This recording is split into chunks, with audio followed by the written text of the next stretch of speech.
Hi, I'm Josh McGrath, I'm Andrew Haas. and this is the Art and Pursuit Podcast.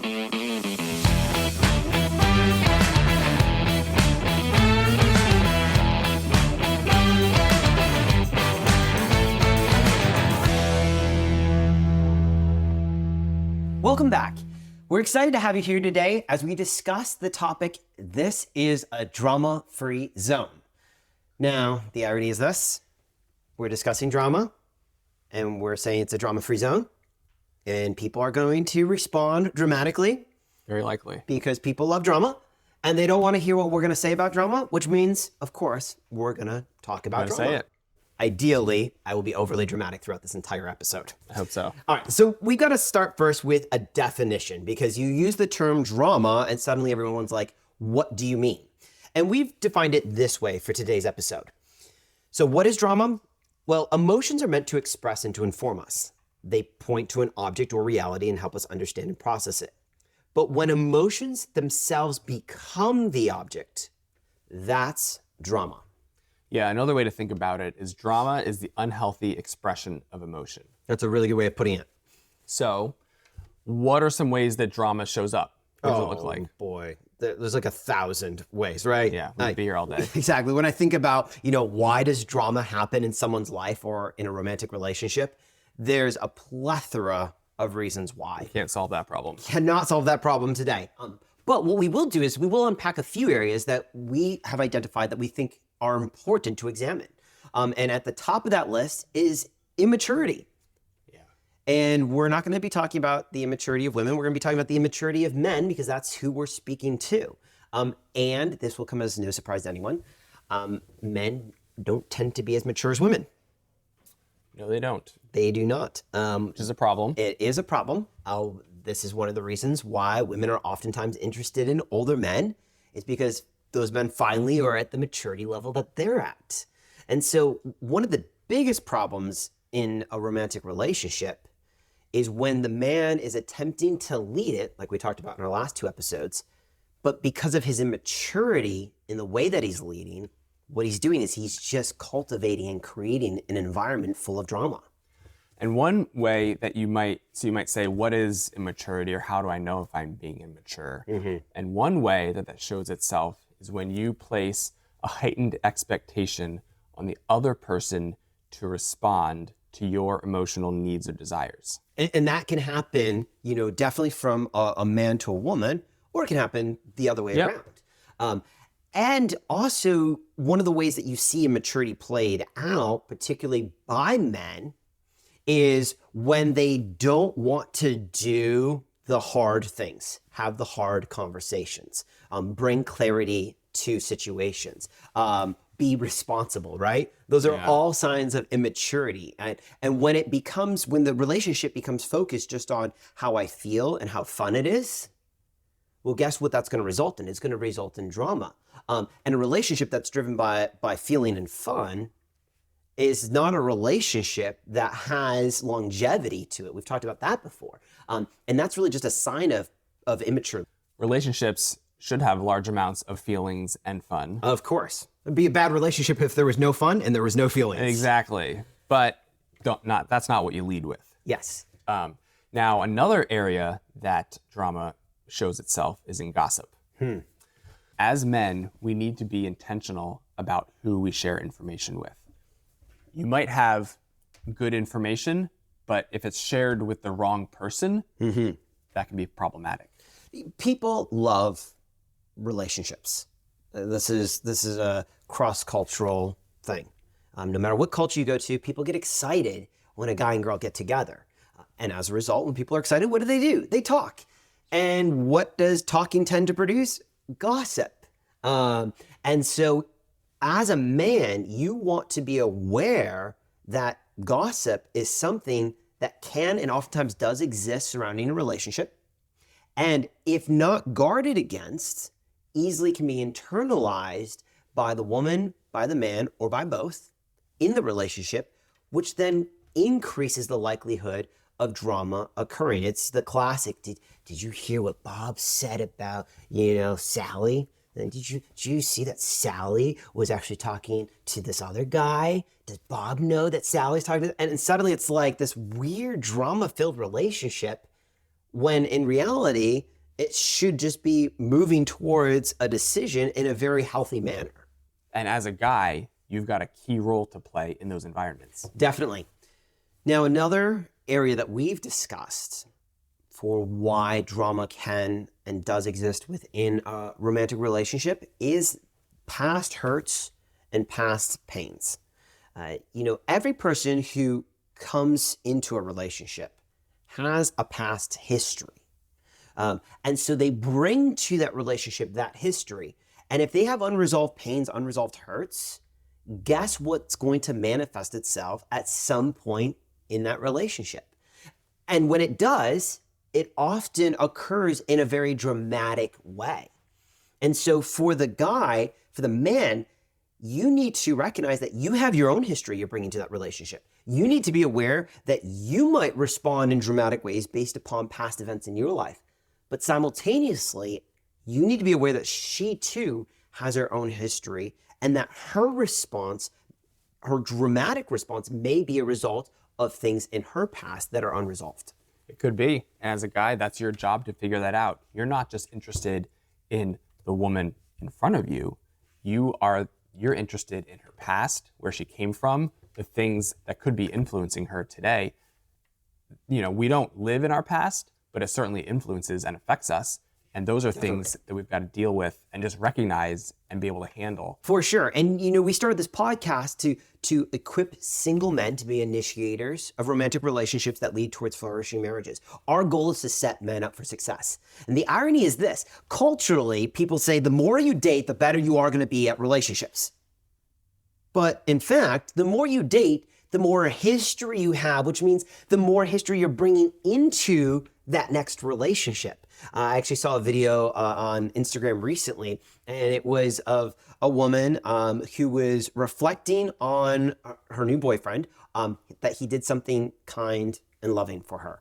And it's the first time she's ever experienced that in a relationship, and she had dated a whole bunch. And so she was like shocked and didn't know what to do with this because it was weird and she wasn't accustomed to it. And she was basically asking the internet, like, what do you do with this? And on face value, it might seem kind of comical, but it's actually really sad because she has this entire dating history where she wasn't clearly treated with love and kindness. And now she's reacting, and you could argue maybe even a little dramatically, going to, Instagram. Never go to the Instagram with your dating Don't do life. it. Just don't do it. Don't do it. So she's going to Instagram to talk about how she should respond to his kindness and to his love. And while that's just one instance, if they stay together, how many more instances will there be in their relationship where she might respond in a way out of her history? Yeah, that's a good side note. You're often creating more work for your future self by the relationships that you engage in now. And how you engage in them is so important. We're not saying don't date at all, ever, and that the first person you date is the only person you're allowed to date because that's the person you have to marry. We're not saying any of that. No. But what we do want for our listeners to recognize is that your history does play a role in your present and in your future. It absolutely affects it. And you have to be aware of that. Yeah. But here's the kicker. Even if you find the perfect woman, and I know you're still looking. The perfect woman has yet to find me. She will, through this medium, she will Obviously. find you. And here's the thing, though. Even if you find someone who has no drama, let's pretend, there's this thing called sin, and you or her or both of you, at some point, it's going to show up. Yep. And so we're all broken, we're all imperfect. And so the goal for the guy, you've got to figure out, how do I handle this when it shows up? So it's not if it shows up, it's when it shows up. And part of the guy's job is to navigate that when it shows up. It's that tension of the gospel, which is go and sin no more, but also be quick to repentance. It's like, well, why do I need repentance if the charge is go and sin no more? It's like, because though you're attaining that, or trying to attain that, though you're trying to live the pure and holy life, guess what? You will fail this side of eternity. And so you need to be quick to repent. And in the same way, yes, you're going to try to attain, you're going to pursue a drama-free relationship. But because of sin, the reality is there will be drama. And the goal isn't avoid drama altogether. The goal is, how do I navigate drama in a healthy way that leads towards flourishing in our relationship? Now, something that I've observed, I think a lot of people have observed this, but men and women, I would say probably women more so than men, will oftentimes use emotionally driven drama to get the attention and affection of the man. You know, it's not uncommon that a woman, through her posture, demeanor, you know, kind of emotional response, will cause the man to be like, oh, what's wrong? To come and comfort her, you know, either emotionally or physically. Yeah. Guys do this too, by the way. They do. We'll often conduct ourselves in such a way where we're wanting her to engage on a certain level, but without really saying anything. Yes. Well, we want her to draw something out of us, or she wants something to be drawn out of her. And this is really just a dysfunctional form of flirting is really what it is. It's terrible. It's drama is what it is. People need to stop doing it. They need to be aware of it, and then they need to stop doing it. Now, on the flip side, particularly for men, one of the things that we tend to do is just deny the fact that we have emotions at all. And we'll be like, you know what? I'm not emotional at all. I only see things logically. You know, we're like Spock. And so we come into the relationship responding in a very stoic, Spock-like way, which ironically is dramatic in and of itself. And so while men are like, well, I'm above drama because I'm not emotional. And even if you did that, you're going to be boring. You're going to be boring. And no woman wants to be with a man who's emotionally unavailable. I don't know what that means. That's just what people on the TikTok say, be emotionally available. I believe emotionally available is closed for the season. But yeah, so the goal is to figure out, okay, how do I as a man actually walk through a relationship where I am emotionally present, but I'm not being emotional? That's a hard line to walk. But as guys, that's part of the job that we have. That's the call of men to lead through confusion, through uncertainty. We've got to figure that out. Yes. And today, that's even harder because we live in such an emotionally driven society. You know, people today truly believe reality based upon what they feel. We actually quite literally have women feeling like they're men or men feeling like they're women, and culture saying, well, then you are. If that is what you feel, then that is what you are. And so by living in such an emotionally charged society where feelings are defining reality for people, it can be very challenging as a man to try to navigate a relationship in a way where you're not being emotionally driven, but you're being emotionally available. Yes, emotions are inherently unstable and unreliable. And that's something that we just need to recognize and be able to handle and deal with. And there's been this movement within the Christian world over the last, I would say probably 20 years. You see it mostly with, women bloggers, women authors, women speakers, where they will talk about the value and importance of emotion and the fact that Christians need to actually begin to believe emotions and let emotions help define the reality for them. And inherently, this is going to just lead to drama. Inherently, it's actually going to lead to people being less happy and less satisfied. And as believers, as Christians, we know that we actually have to submit ourselves, our whole selves, our thoughts, our beliefs, our body, and yes, our emotions to Jesus, and that we need to be sanctified 24/7. And yes, that includes our emotions constantly. Yeah, let us be extra clear that there is nothing inherently wrong with emotions. Absolutely. Because as soon as we start talking about emotions, what do people do? They respond, ironically, emotionally. It's not either or. It really isn't. And they start defending how emotions are good and how emotions are bad. And they're ready to quote 25 scriptures to me. And I'm like, yes, emotions are made by God. I understand. I'm with you on that. Yes, emotions can be very helpful, but they're not what we lead with in terms of making decisions that affect the future. When we were actually preparing for this episode, I sent our show notes to a female friend of mine just to ask her input, to read them over and see what her thoughts were. And she wrote back and said this, quote, women and men experience and process emotions differently. Women experience the world through emotion in a way that men don't. And women feel emotion in a way that men don't as well. That's not a bad thing. It just needs to be sanctified and shepherded, end quote. I really appreciate this perspective because what she is highlighting is this reality, it's that classic, men are from Mars, women are from Venus, that women actually interact with the world primarily through an emotional lens, and that men don't. And so where drama tends to exist is when both genders, yes, there are only two, when both genders assume the other gender views the world in the same way that they do. And so if a woman who primarily is interacting with the world through an emotional lens assumes that the guy needs to as well, and then he doesn't, the drama that occurs is she says, how can you be so stoic? How can you be so hard-hearted? How can you be so careless? How can you not be loving? And in the same way, he can look at her response to the world, and because he's not emotionally driven in the same way, say, wow, she's just overly dramatic. She's always emotional. She's crazy. And that's where you get the drama and the breakdown in a relationship.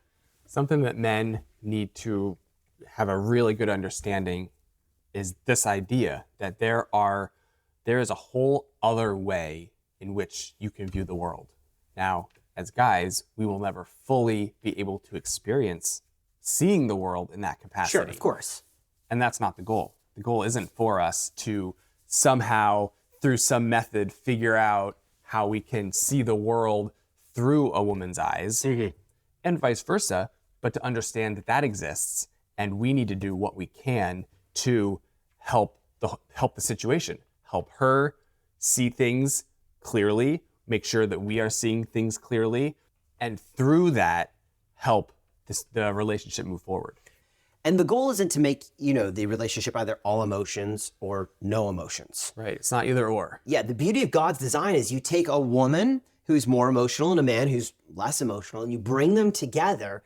And the outcome is he becomes more emotional and her emotions are shepherded in a healthy, godly way. And that produces an outcome that not only it benefits them as a couple, but it's a blessing to family, friends, and to society as a whole.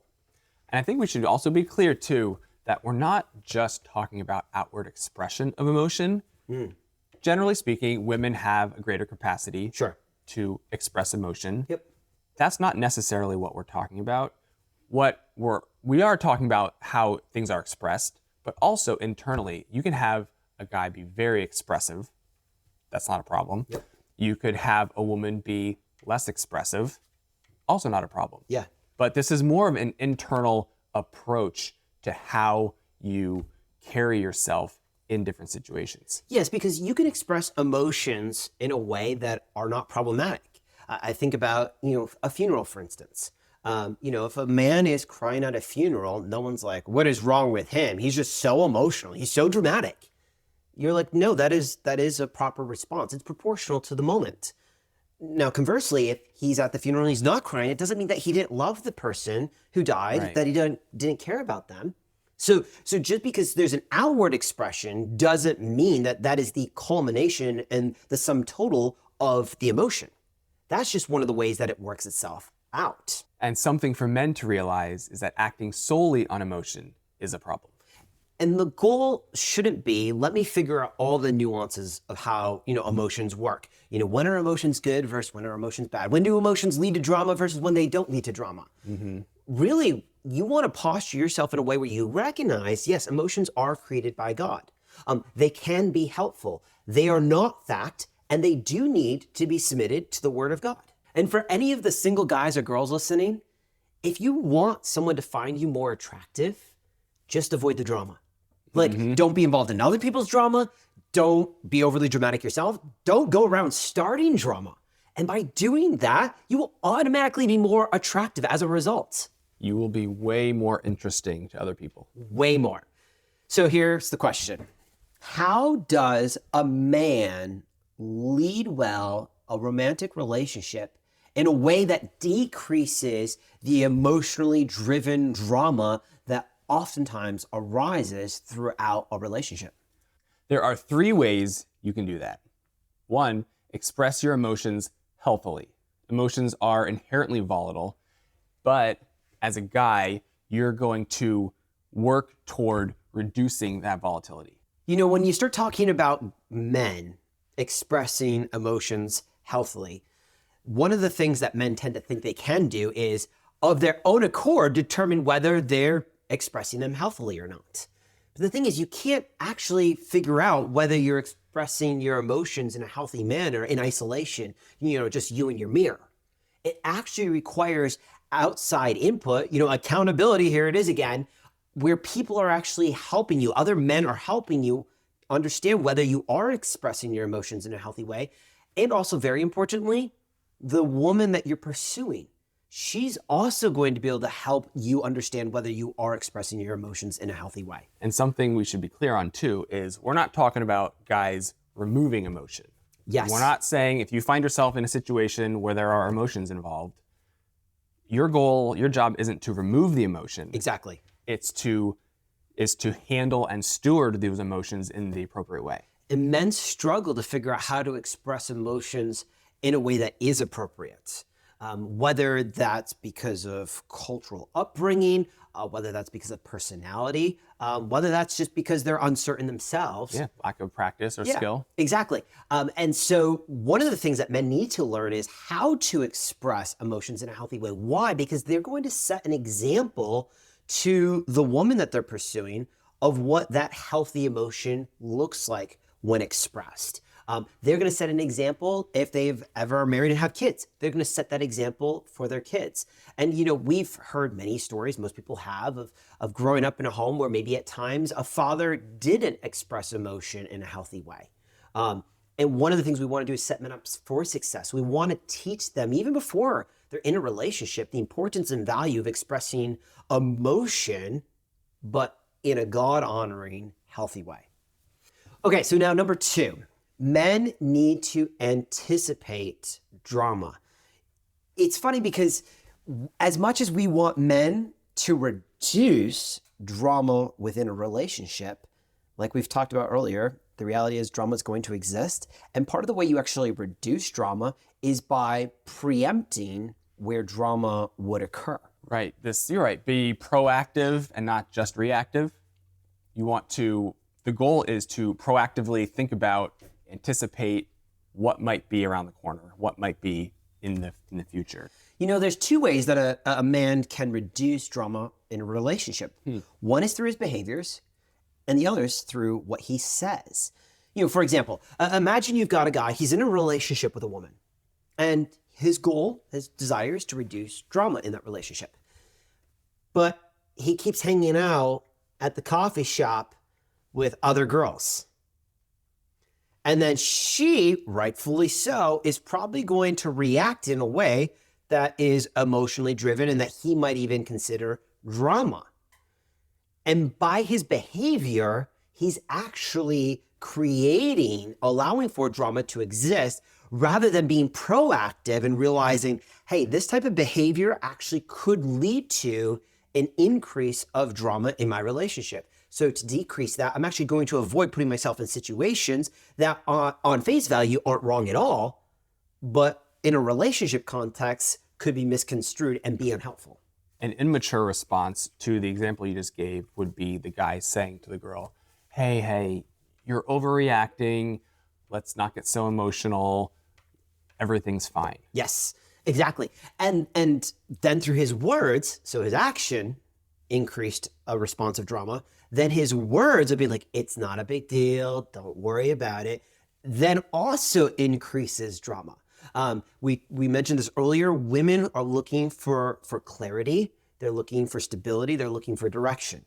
And the way that a man can provide that in a relationship is by his behavior and then the way he's communicating to her. Yes, it's got to be both. I think about a story of some friends of mine, early on when they got married. I think this happened in the first month of their marriage, actually. They sat down and the husband said to the wife, hey, when I ask you how you're doing and you say, I'm fine, or you ask me, how am I doing? And I say, I'm fine. We need to agree that what we mean is we are fine. We are okay. It can't be some subliminal, no, I want you to ask more probing questions. I want you like to a loaded statement. Yeah, loaded statement. I want you to kind of figure out, underneath the surface, what's really going on. So if I come home from work and I'm like, hey, honey, how was your day? And you say it was fine. I'm not going to then try to probe for more.